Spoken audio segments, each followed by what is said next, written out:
जय हिंद दोस्तों, त्यागी trading tips में आपका स्वागत है। दोस्तों, इस वीडियो के अंदर हम बात करने वाले हैं टोटल दो शेयर के बारे में। यहां पर बात होने वाली है और दोनों ही शेयर की डिमांड आपके साइड से लगातार बढ़ती जा रही है। आप कह रहे हैं कि इन दो शेयर के बारे में वीडियो बनाकर हमें बताइए।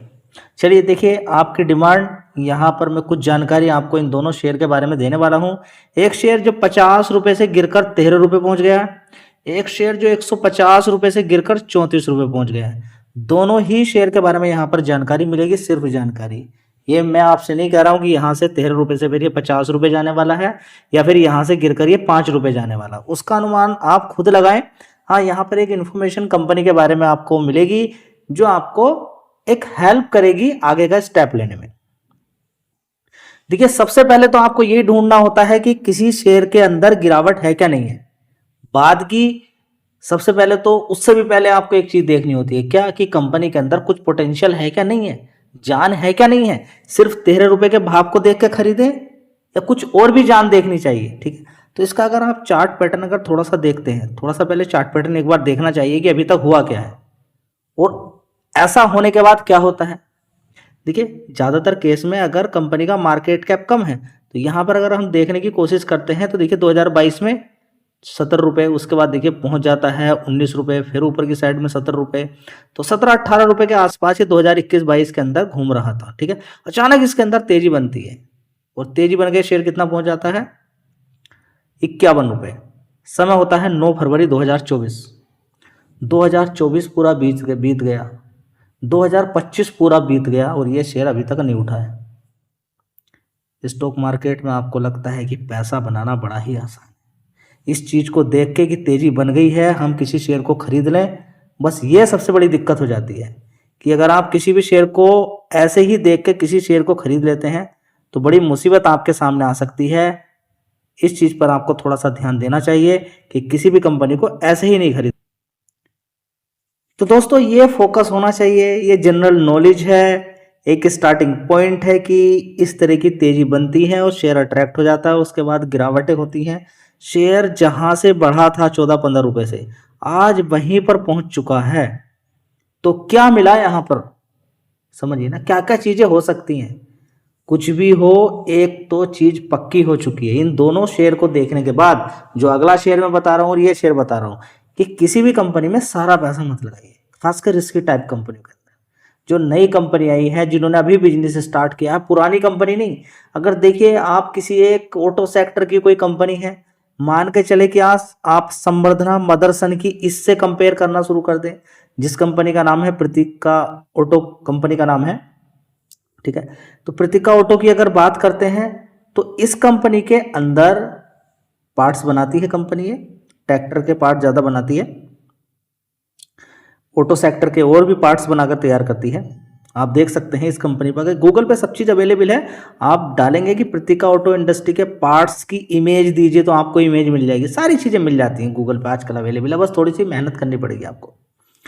ठीक है, तो ओवरऑल मिला के यहाँ पर आप देखें, एक रिस्की टाइप शेयर हो जाता है। 219 करोड़ का सिर्फ मार्केट कैप है, यानी कि एक सिंगल इंसान भी इसको भगा सकता है।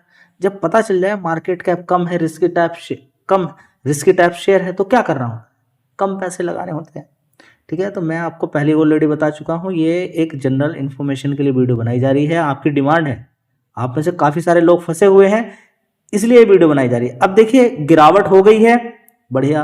अब आप कहें कि नहीं, इस शेयर को नहीं, कोई भी शेयर है जो गिरा हुआ है, अब एक होगा रिस्की टाइप, एक होगा बिना रिस्की टाइप, दोनों ही शेयर के अंदर गिरावट देखने को मिल सकती है। तो रिस्की में कम पैसा लगाना होता है, जो रिस्की नहीं है उसमें थोड़ा सा ज्यादा पैसा लग सकता है। समझ बात आ रही ना, जो रिस्की नहीं है उसमें थोड़ा सा ज्यादा पैसा लग सकता है।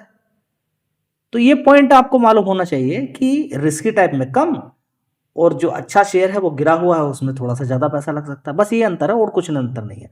दोनों में ही कम लगाना है आपको, पैसे आपको कम ही लगाने। इतनी सारी कंपनी आ चुकी हैं, अगर आपको लगता है कि आपके शेयर का कब नंबर आएगा नहीं मालूम है। स्टॉक मार्केट के अंदर हर साल इतने आईपीओ आ रहे हैं कि आपको मालूम नहीं कि आपके शेयर का नंबर कब आएगा तेजी में। वैसे भी एफआईज लगातार माल बेचकर निकल रहे हैं।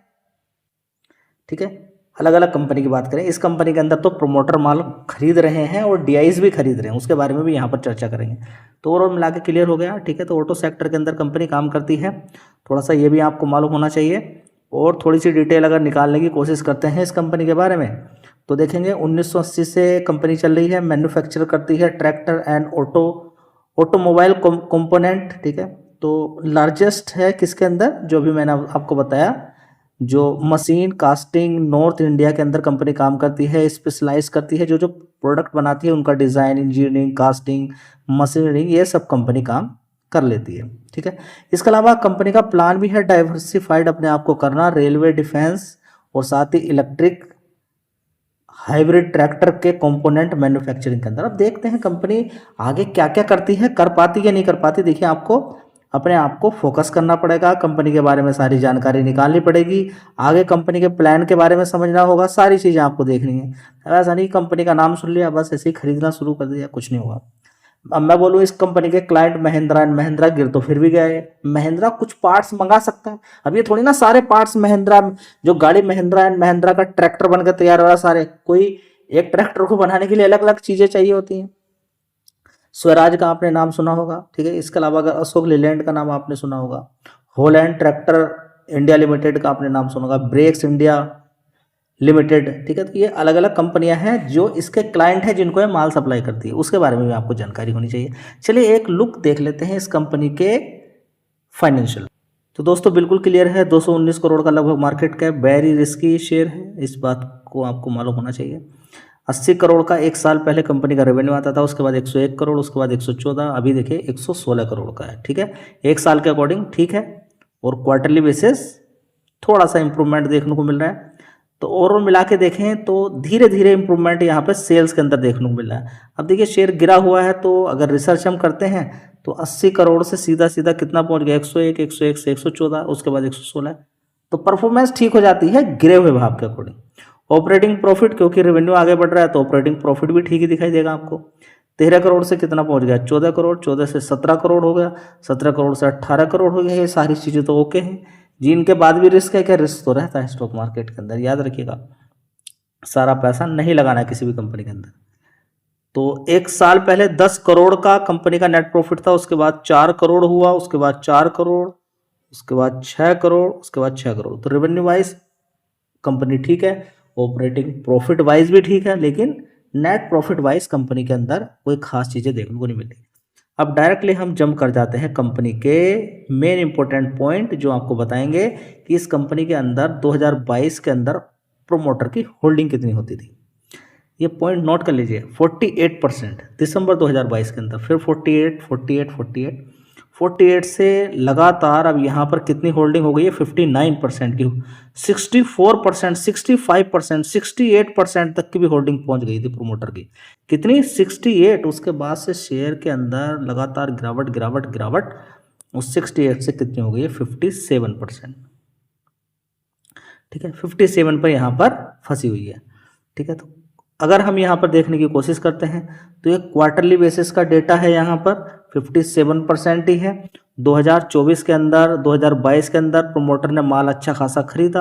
अब ये माल शिफ्ट कहाँ पर हो गया, ये देखना जरूरी है कि ये शिफ्ट कहाँ पर हुआ माल। ये यहाँ पर हम देखेंगे FIs, ठीक है। FIs कितना है यहाँ पर, 5%। यहाँ पर देखिए 5% था, कितना रह गया, 2.96%। कितना रह गया, 3%। यहाँ पर गवर्नमेंट के पास कितनी है, 1%। कितना हो गया, 3। तो गवर्नमेंट के पास यहाँ पर काफ़ी अच्छी होल्डिंग पहुँच गई है। कितनी अच्छी खासी होल्डिंग यहाँ पर गवर्नमेंट के पास पहुँच गई है। ये पॉइंट आपको मालूम होना चाहिए इस कंपनी के बारे में। तो दोस्तों यहाँ पर अगर हम देखें तो प्रमोटर ने माल बेचा, FIs ने पहले खरीदा फिर बेचा। जब खरीद रहे थे शेयर भाग रहा था, उसके बाद जब बेचना शुरू किया तो गिरना शुरू। अभी भी देखेंगे FIs के पास थोड़ी सी होल्डिंग यहाँ पर बढ़ाना शुरू किया है FIs ने। अब देखते हैं आगे क्या होता है। फिलहाल प्रोमोटर यहाँ पर फ्लैट है, और जो माल गवर्नमेंट ने भी यहाँ पर थोड़ा सा माल खरीदा है, और पब्लिक की अगर यहाँ पर हम बात करते हैं तो अच्छा खासा माल इनके पास होता था, 50%, और 50% से धीरे धीरे इन्होंने घटाया। तो धीरे धीरे पब्लिक ने, FIs ने, गवर्नमेंट ने और DIs के पास भी 2-3% की होल्डिंग यहाँ पर देखने को मिल रही है। मैं आपको दिखा देता हूँ। तो दोस्तों प्रमोटर्स के पास भी कम माल नहीं होता है, जितनी भी कंपनियां होती हैं ये माल बेचती ही हैं, वो माल बेच के पैसा बनाना इनका काम ही है। पब्लिक के पास 35, डीआईस 3%, एफआईस 3% है, और गवर्नमेंट के पास भी कुछ हिस्सेदारी यहाँ पर है। ठीक है, तो ओवरऑल मिला के अगर हम यहाँ पर देखने की कोशिश करते हैं तो ये सारी चीज़ें आप देख सकते हैं, यहाँ पर आपको समझ में आ जाना चाहिए कि कंपनी के अंदर क्या है। तो थोड़ी सी हिंट यहाँ पर मिली है, सिर्फ ऐसा नहीं कि सब कुछ यहाँ पर मिल गया है, ऐसा नहीं कि सब कुछ मिल गया है, सब कुछ नहीं मिला। अभी और भी इसके बारे में जानकारी इन्फॉर्मेशन निकालिए, आगे के रिजल्ट्स देखिए, तब जाके बात बनेगी। दोस्तों अगला शेयर होगा ओला, जो कि 34 रुपये पहुंच चुका है, बड़ी गिरावट है। वो लगभग 34% की ही हिस्सेदारी भावेश अग्रवाल की इसके अंदर है। बहुत बढ़िया कॉम्बिनेशन देखने को मिल रहा है। ठीक है, तो अभी तो थोड़ी सी हिस्सेदारी बेची है, 0.6%, 1% भी नहीं, याद रखिएगा 0.6% की हिस्सेदारी बेची गई है, जिसकी वजह से गिरावट यहाँ पर देखने को मिली है। और जो हिस्सेदारी बेची है उसके पीछे का भी कारण है, कंपनी ने अपना, कंपनी नहीं बोलेंगे, प्रमोटर के द्वारा जो लोन था 260 करोड़ रुपए का, उसको पे किया गया, अदा किया गया है। गलत चीज़ है क्या? देखिए गलत तो कुछ भी नहीं होता है, गलत तो कुछ नहीं है, लेकिन ये शेयर स्टेक बेचकर ना डायरेक्टली अगर कर देते तो बहुत अच्छी बात थी, क्योंकि एक तो शेयर गिर ही रहा है। ठीक है, अब देखिए ये भी सारी रहती है कि ओला मार्केट के अंदर ऑलरेडी ओला की इतनी सारी निगेटिव न्यूज़ हैं। पहला कि मार्केट शेयर कितना था, घट घट कर कितना आ गया। देखिए एक नई कंपनी है, और जो पुरानी कंपनियां हैं, पुरानी कंपनी की अगर बात करते हैं तो बजाज, टीवीएस, हीरो, ठीक है, उसके साथ ही एथर एनर्जी, जो इसके कॉम्पिटिटर है ना, वो इतने पुराने और इतने मजबूत हैं, उसके सामने क्या टिकेगी। लेकिन फिर भी टिकने की कोशिश कर रही है कंपनी। बस पॉजिटिव चीज यही है कि टिकने की कोशिश कर रही है कंपनी। 50% का मार्केट शेयर था उस समय, वो कंपनियां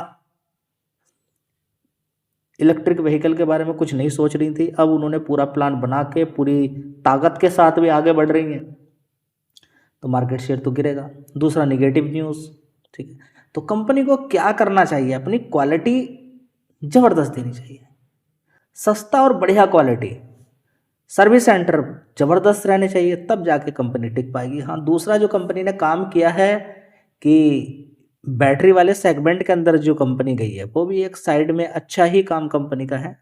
अब आगे देखते हैं कि कंपनी यहाँ पर क्या कर पाती है, टिक पाती है कि नहीं टिक पाती है। तो यहाँ पर आप देख सकते हैं कि जो यहाँ पर शेयर बेचे गए हैं, यहाँ पर आप सबसे पहले देखिए कि कंपनी के द्वारा कितने शेयर बेचे गए हैं। देख सकते हैं यहाँ पर इतने शेयर, यहाँ पर बल्क डील यहाँ पर देखने को मिली है ट्यूसडे को, 16 दिसंबर को। और यहाँ पर देखें तो 0.6% यहाँ पर ओला इलेक्ट्रिक के शेयर को बेचा गया है, जो कि एवरेज प्राइस है कितना, 34.99, यानी कि 35 रुपये के आसपास यहाँ पर माल बेचा है। रफली 92 करोड़ का ये देखने को मिल रहा है। तो अब इस समय होल्डिंग कितनी हो चुकी है, 30% की। जो बड़ी होल्डिंग थी अब 30% तक यहाँ पर पहुँचती हुई नजर आ रही है। ठीक है, तो अब यहाँ पर क्या कर सकते हैं, अब देखिए मैं शेयर आपको दिखा देता हूँ कंपनी का। तो दोस्तों देखिए 4% और 5 दिन के अंदर बड़ी गिरावट, 1 महीने के अंदर देखिए बड़ी गिरावट है, और 1-5 जब से देखिए कंपनी यहाँ से, यहाँ पर देखिए आप 133 रुपये से गिरते गिरते कहाँ तक पहुँच गई है, और कितनी गिरावट हो गई है, 75% की गिरावट है। ठीक है, तो शेयर के अंदर बड़ी गिरावट यहाँ पर देखने को मिल रही है, जिसकी वजह से अब इसका क्या अनुमान, इस चार्ट पैटर्न के अनुमान को देखने के बाद तो आपको समझ में आ जाना चाहिए कि बड़ी गिरावट देखिए हो चुकी है ऑलरेडी जी। अब ऐसा वैसा कुछ नहीं, जो निगेटिव न्यूज़ थी, दिक्कतें परेशानी थी, शेयर गिर गया, काम खत्म। देखिए सारी झंझट किस चीज की है कि शेयर ऊपर खड़ा है, शेयर हवा में है, ऊपर है काफी, और निगेटिव न्यूज आ रही है, तब दिक्कत। अब देखिए सारी चीजें हो चुकी हैं, इसमें 1000 कमी है, ठीक है, शेयर गिर गया, बस अब काम खत्म।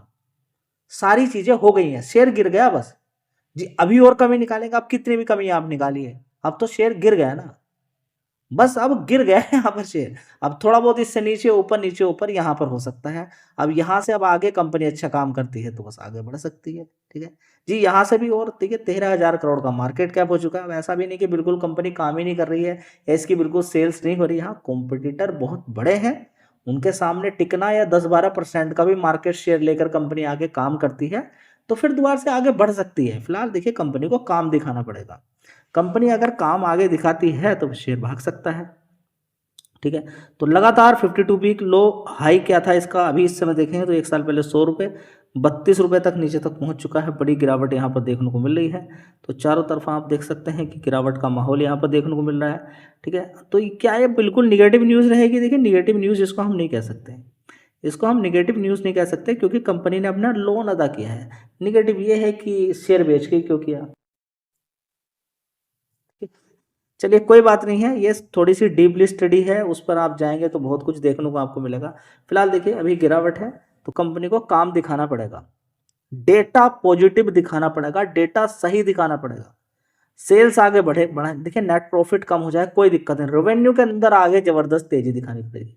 जबरदस्त नहीं तो धीरे धीरे तेजी दिखाए तब बात पड़ेगी जी। वो तो कॉम्पिटिटर इतने सारे आ गए, कैसे तेजी दिखाएगी देखिए, उसके बारे में मालूम नहीं है आगे क्या होगा क्या नहीं होगा।